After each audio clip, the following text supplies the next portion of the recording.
Uccisa a coltellate in casa a Bovolenta, nel Padovano, vittima è una donna di 40 anni. A trovare il corpo la madre nell'appartamento a poca distanza dalla stazione dei Carabinieri. Si cerca il marito. Maltempo, si aggrava la situazione a Vicenza, allerta rossa, attenzionato speciale il Retrone, oltre il livello di guardia, allagamenti in strada Vertesina e zona 7K, traffico in tilt. Circolazione ferroviaria nel caos, prima bloccati i treni tra Vicenza e Padova, poi bloccati tutti i treni in partenza e arrivo a Vicenza, verso Treviso e anche nella tratta per Schio. Decisa nel pomeriggio la chiusura di tutte le scuole di Vicenza per la giornata di domani, chiuse anche palestre e impianti sportivi, le strade devono essere libere per i mezzi di soccorso. Abbondanti nevicati in montagna con rischio alto di valanghe, il soccorso alpino, non effettuate escursioni, obbligo di catene montate oltre i 1000 metri. Mi piacerebbe che fosse aggredita e che le forze dell'ordine si girassero dall'altra parte. Bufera sul vescovo emerito di Chioggia dopo il post contro Bianca Berlinguer e la trasmissione sugli scontri di Pisa. La politica, acque agitate nel centrodestra dopo la sconfitta in Sardegna. La Liga scalpita il vice segretario Barbisani. In Veneto senza accordo sul candidato, pronti a correre da soli. Ed ora la cronaca con l'ennesimo femminicidio che sconvolge la nostra regione. Il corpo senza vita di una donna è stato ritrovato oggi a Bovolenta nel Padovano. Ci colleghiamo quindi subito con Bovolenta, dove c'è per noi Francesco Ratai. Buonasera Francesco. Buonasera Marta, buonasera ai telespettatori. Sì, siamo in Corso Italia, di fronte alla villetta dove si è consumato questo omicidio. La donna, una quarantenne del luogo, Sara Burattin, sarebbe stata accoltellata, uccisa con molteplici coltellate. Sarebbe stata lei stessa ad aprire la porta al suo carnefice. In zona non hanno sentito niente i vicini, non sono state sentite urla. Il corpo della donna è stato ritrovato dietro nella casa, dove c'è una sorta di cascina che è al momento transennata da parte delle forze dell'ordine. Ripercorriamo però quello che è successo nella giornata di oggi qua a Bovolenta, nella Bassa Padovana. Uccisa a coltellate, il corpo senza vita ritrovato nel giardino dell'abitazione della mamma con cui viveva da qualche tempo. Sara Burattin, 41 anni, di Bovolenta, è stata uccisa nella tarda mattinata di oggi. La scoperta del suo corpo esanime è stata fatta proprio dalla mamma, che ha accusato un malore alla vista del corpo straziato della figlia. L'abitazione dove è avvenuto l'omicidio si trova in Viale Italia, a Bovolenta, a pochi passi dalla stazione dei Carabinieri, che sono intervenuti subito insieme ai medici del 118, ma la donna era già priva di vita. Sul posto il pubblico ministero, il medico legale. Secondo le prime informazioni, la 41enne, che lavorava come assistente in uno studio dentistico, sarebbe stata accoltellata. Al momento risulta irritracciabile il marito. Sara Burattin ha una figlia di 12 anni. Lo shock in paese, a Bovolenta, un piccolo comune dove tutti si conoscono. Sono qua perché spero di vedere la Maria. Che è la mamma? Sì. Non conosceva la ragazza? Sì, è stata a scuola con mia figlia. Una famiglia ad hoc.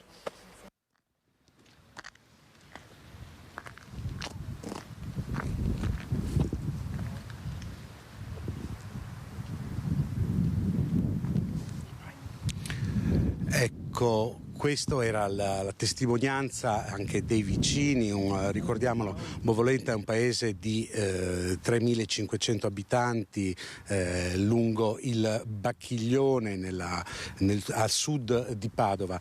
Abbiamo sentito anche la sindaca Anna Pittarello, che ci ha raccontato la sua testimonianza, ci ha raccontato chi era Sara, che appunto era una giovane donna che da una quindicina di giorni, ci hanno detto i vicini, si era trasferita dalla madre. Lei non viveva qui, viveva in una casa poco distante, sempre nel comune di Bovolenta.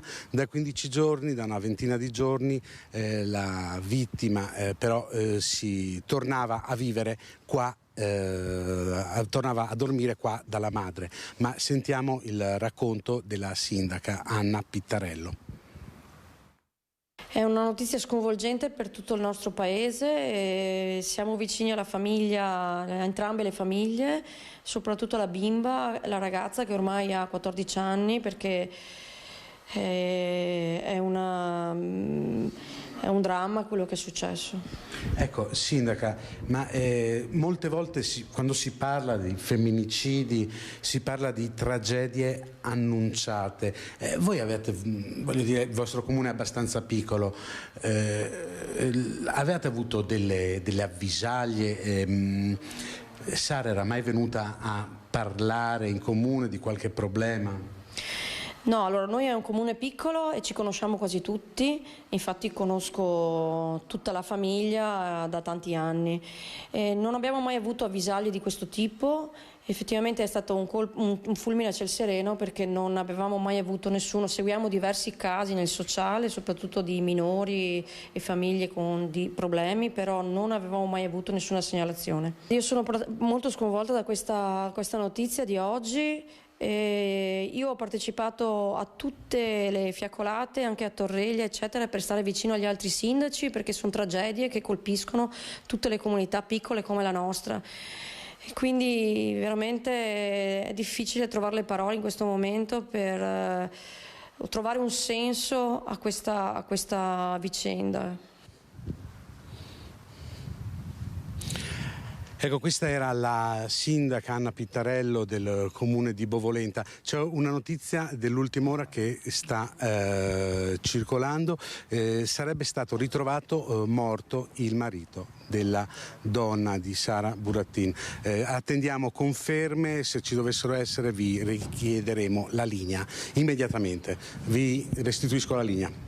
Grazie a Francesco Ratai. Noi proseguiamo con la cronaca. L'altro fronte di quest'oggi è quello del maltempo che vi stiamo raccontando da questa mattina, poi con la lunga diretta di oggi pomeriggio. La situazione più critica è quella che sta interessando Vicenza, con un aggravamento nel corso della giornata. Abbiamo in collegamento da Vicenza la nostra Luisa Bertini. Buonasera Luisa.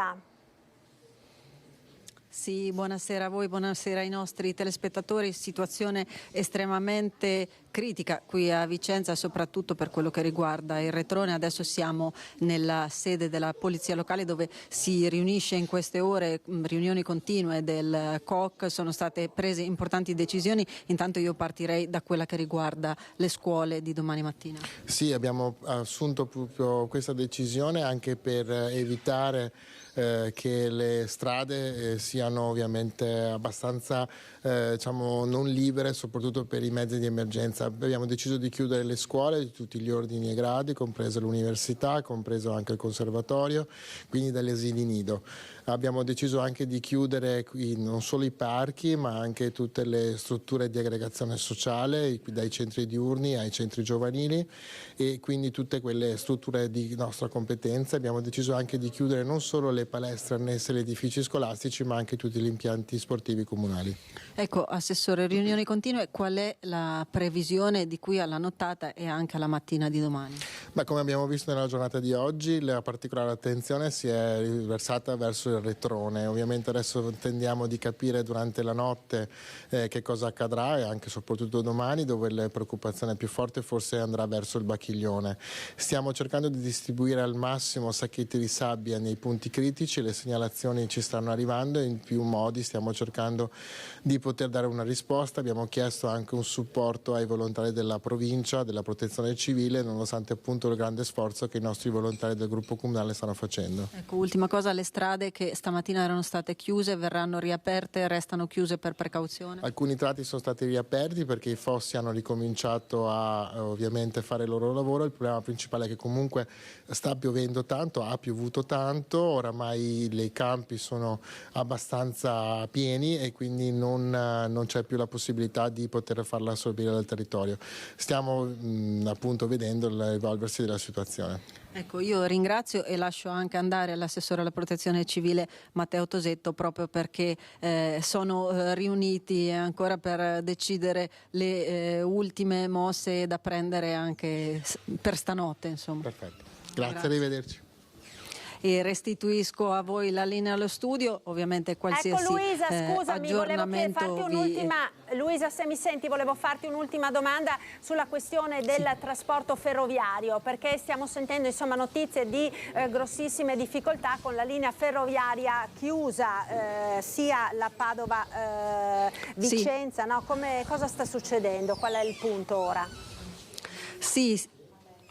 Sì, siamo passati proprio poco fa in stazione, effettivamente tante le persone assiepate in attesa del treno, molti treni cancellati. C'è stata anche la possibilità di prendere dei pullman sostitutivi per alcune destinazioni, come ad esempio a Schio o a Venezia, però ovviamente essendo tutta la situazione in evoluzione, molte erano le persone in attesa, addirittura abbiamo sentito persone in attesa dalle 4 per avere notizie, per capire che cosa dovessero fare. Ecco.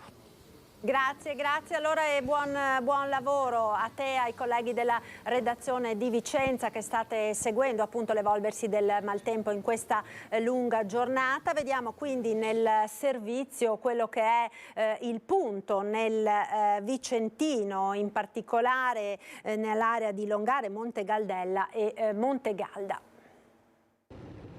L'allerta per il maltempo annunciata per oggi fino a giovedì si è confermata per tutta l'area del Vicentino con il massimo grado, il rosso. Sia in città che la provincia sono stati invasi dall'acqua, scesa copiosa sotto forma di pioggia attraverso fiumi e canali. Il Bacchiglione nel pomeriggio ha sfiorato quota 4,64 m a Ponte degli Angeli, dove per precauzione la protezione civile aveva già depositato sacchi di sabbia e installato paratie e panconi. A preoccupare di più questa volta il retrone. Fin dal mattino la polizia locale ha battuto la zona di via Fusinato, invitando con i megafoni i cittadini a spostare beni e le auto parcheggiate a ridosso del fiume fino a Sant'Agostino, dove sono state subito chiuse le scuole in via precauzionale e i parchi. Chiusa subito anche strada Bertesina in prossimità della rotatoria con via Aldo Moro. I fossi tracimando mettono in serio pericolo la circolazione. Stessa situazione nell'area dei ponti di Debba, dove l'avvallamento di San Pietro di Intrigonia ha raggiunto il limite, come pure il livello del Bacchiglione nei pressi del ponte dell'Opificio e sulla Conca, come ci confermano i cittadini. Andando a casa mi hanno già detto che il tratto dal ponte fino alla rotatoria di San Piero siamo al limite perché praticamente i terreni stanno trasbordando. E in montagna piove perché sono venuto giù mezz'ora fa dall'altipiano e continua a piovere, quindi aspettiamo che qualcosa di più arrivi sicuramente. E se per caso va chiuso il ponte, in queste settimane siamo fregati perché è chiuso anche il ponte di Longare. Stanno facendo adesso dei rilievi, secondo me lo chiudono il ponte oggi perché già oltre il ponte verso San Pietro è già allagato, quindi non c'è neanche il transito possibile per le auto. Sabbia e 2 idrovore sono state posizionate in zona stadio, dove si è rinato nel pomeriggio anche un grosso albero. In difficoltà anche la circolazione in strada 7K e Bertesinella, come testimoniano le immagini che ci sono arrivate in redazione dai cittadini esasperati da una situazione che si ripete troppo spesso. Adesso ditemi voi se noi di strada 7K dobbiamo vivere in queste condizioni. Ogni volta che fa 2 gocce di pioggia qua va tutto completamente sotto, senza contare che già è una strada pericolosa di per sé. Aggiungiamoci pure questa situazione, cioè guardate qua. I problemi idraulici hanno colpito tutta l'area berica lungo l'asse del Bacchiglione, a Longare, Monte Galdella e Monte Galda.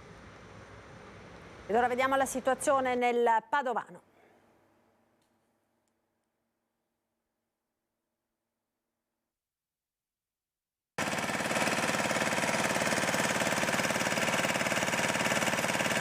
Le pompe in azione a Monte Grotto Terme per far defluire l'acqua dei canali nella zona che porta verso Turri. Purtroppo quel fosso là prende tutta l'acqua della zona industriale e San Daniele, per cui va a finire in fondo a Rialto e c'è solamente una bocca porta. E lei si è trovata l'acqua Sì, ma da sempre, ogni volta che viene pioggia forte così succede queste cose perché non hanno lo sfogo in fondo, per cui noi andiamo tutti sotto acqua. Sono le aree di campagna, quelle più colpite dall'intensa perturbazione che sta attraversando anche il Padovano. Ad Abano Terme il sindaco Federico Barbierato ha disposto la chiusura di alcune vie a Montortone e Giarre, dove i canali hanno invaso le strade. Le zone maggiormente colpite sono quelle naturalmente più basse, quindi qua siamo nella zona che collega Monte Ortone a Monte Rosso. In queste zone, che sono quelle più in sofferenza vicine agli argini, abbiamo messo il divieto di entrare, ma sembra che non sia molto rispettato. Invito tutti alla massima prudenza, perché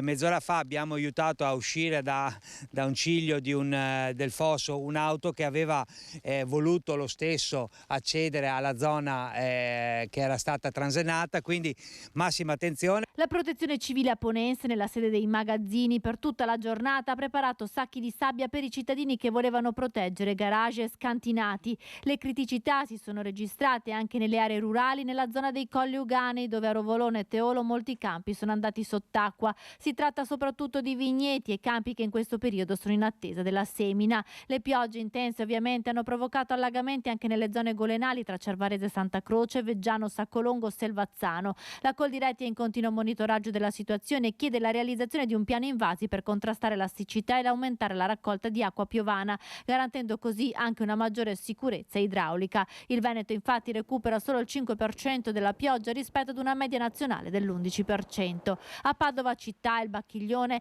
resta il sorvegliato speciale. La pioggia unita ai cantieri ha mandato in tilt la viabilità già molto stressata in questo periodo. Ed ora il maltempo in montagna, abbondanti le precipitazioni nevose, rischio alto di valanghe. COC aperti e operativi e in via precauzionale in diversi comuni della provincia. ANAS e Veneto Strade all'opera sul fronte dello sgombero delle strade, con il piano neve passato al grado di allertamento giallo che prevede il filtraggio mezzi sulle principali strade e lo stop per i mezzi che non hanno dotazioni invernali.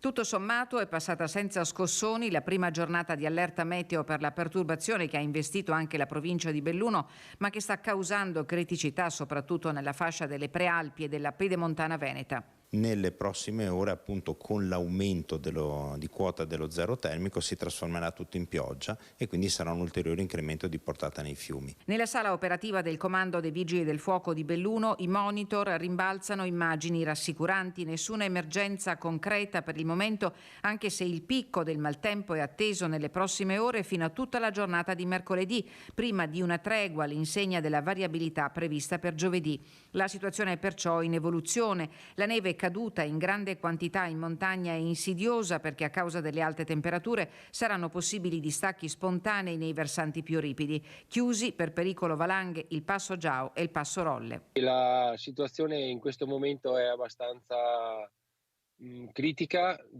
Abbiamo un grado 4, quindi forte, di pericolo valanghe. Sconsigliamo vivamente di frequentare l'ambiente alpino, specialmente nelle gite di sci alpinismo. Aspettiamo qualche giorno che il meteo e la natura faccia il suo corso e quindi in modo naturale vada ad assestare la neve nelle prossime giornate.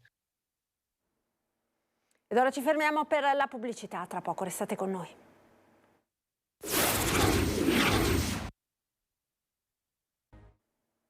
Eccoci di nuovo in diretta, edizione del Veneto dei nostri telegiornali. Bufera sul vescovo emerito di Chioggia dopo il post-shock contro Bianca Berlinguer.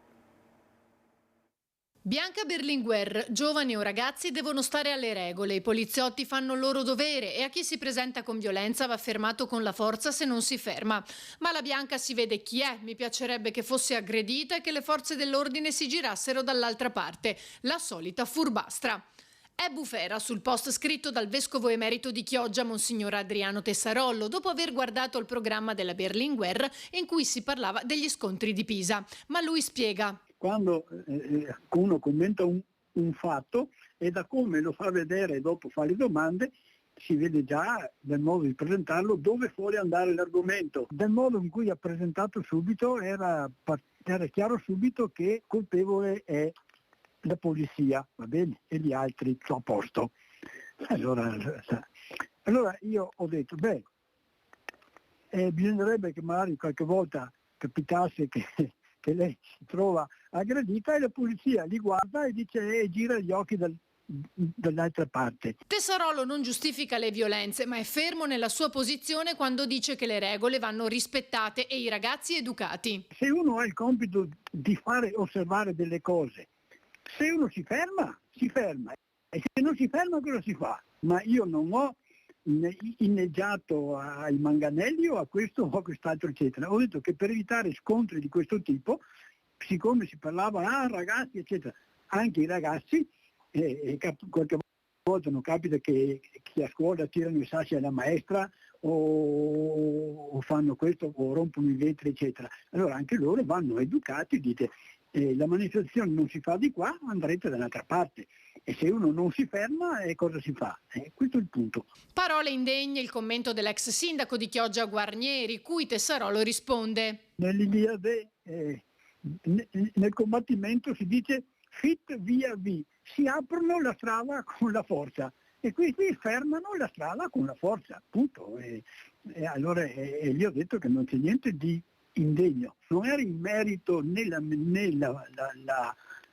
manifestazione né le bastonate di cui non ho neanche mai fatto cenno e neanche tantomeno ho applaudito. Prende le distanze l'attuale vescovo di Chioggia, Monsignor Giampaolo Dianin, con una nota ufficiale. Le affermazioni di Monsignor Tessarollo, si legge, non possono essere condivise mai in nessun caso, per quanto opposte siano le posizioni politiche, sociali e individuali. In merito ai fatti di Pisa condividiamo il richiamo del presidente Mattarella. Ed ora la politica con gli effetti in Veneto della sconfitta del candidato del centrodestra, in Sardegna, fermenti soprattutto nella Liga. Sentiamo. La nostra base sollecita molto una corsa solitaria in Veneto, specialmente in questo momento, quindi per questo vogliamo fortemente che la scelta sia condivisa e sentita unanimemente qui in Veneto. Diversamente dovremo fare scelte completamente diversa. Il risultato delle regionali in Sardegna fa tremare l'alleanza di centrodestra in Veneto. Riccardo Barbisan, vice segretario regionale, dopo un post che anticipava l'esito delle urne in Sardegna, chiuso con un perentorio imparata la lezione, fa capire che in Veneto la Lega non accetterà di fare questa fine. O si farà tesoro del caso Sardegna in fase di trattativa sul nome del candidato per il centrodestra, o la Lega, spinta dalla base, sceglierà di correre da sola. Attenzione, cerchiamo di cogliere meglio quello che pensano le persone e di offrire candidature che non sembrino calate dall'alto, che non sembrino spartizione di territorio come se fossimo a risico. Il risico in Veneto, terra profondamente identitaria, non funziona. A fare quadrato sulle dichiarazioni del vice segretario una pioggia di commenti sui social. Massimo Betonci, leghista doc, dice: valutate i candidati, serve riflettere su Zaia.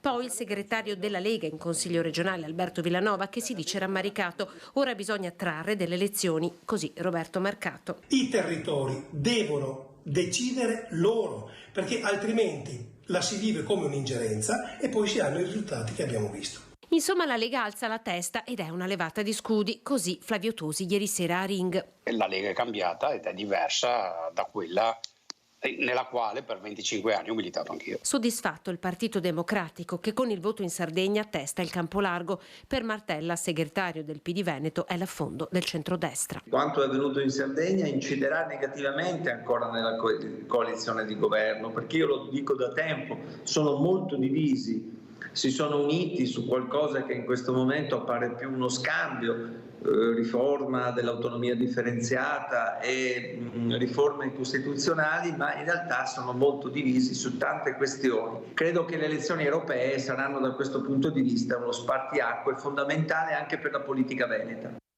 Vi lascio come sempre in chiusura al meteo, arrivederci.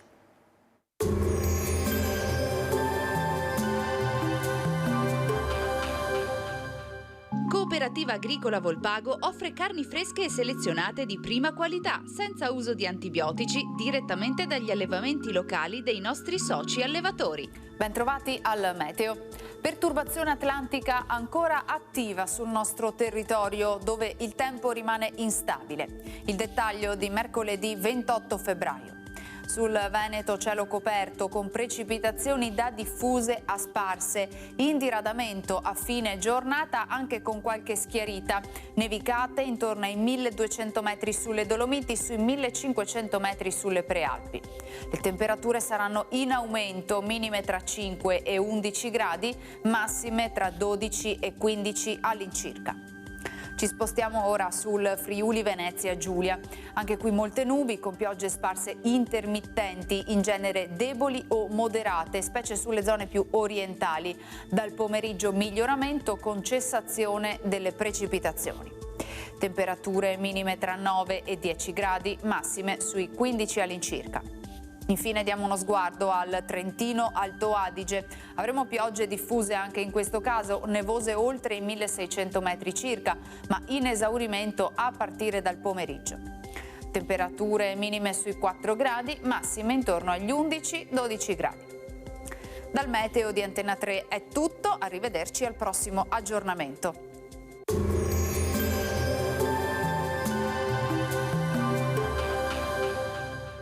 Cooperativa Agricola Volpago offre carni fresche e selezionate di prima qualità, senza uso di antibiotici, direttamente dagli allevamenti locali dei nostri soci allevatori.